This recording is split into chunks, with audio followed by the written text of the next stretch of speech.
A day after the Fool's Day. Trump wants US to celebrate Liberation Day.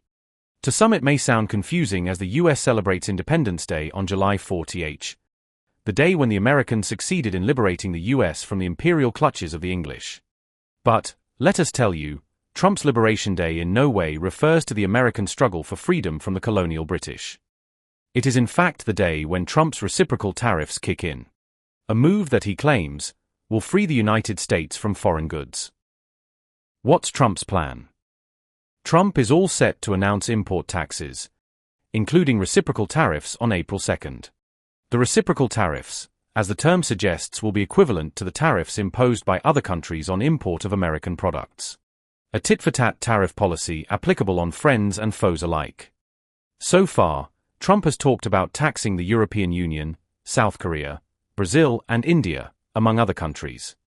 He has said in the past that this will be the beginning of Liberation Day in America.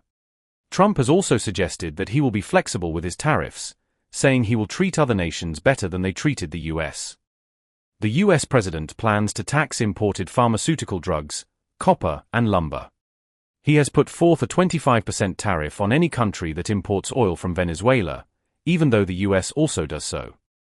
Imports from China are being charged an additional 20% tax because of its role in fentanyl production. Trump has imposed separate tariffs on goods from Canada and Mexico for the stated reason of stopping drug smuggling and illegal immigration. Trump also expanded his 2018 steel and aluminium tariffs to 25% on all imports. Likely impact of tariffs on U.S. economy. According to multiple economists of repute, tariffs would get passed on to consumers in the form of higher prices for autos, groceries, housing, and others.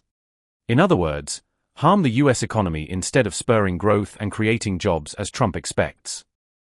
What do other countries think about Trump's tariffs? Most countries see the tariffs as destructive for the global economy, as they will be forced to impose their own countermeasures, leading to a lose-lose situation. Canadian Prime Minister Mark Carney said Trump's tariff threats had ended the partnership between his country and the US. French President Emmanuel Macron said the tariffs were not coherent and would mean breaking value chains, creating inflation in the short term and destroying jobs. Mexican President Claudia Sheinbaum has avoided the tit-for-tat responses on tariffs, but she sees it as critical to defend jobs in her country.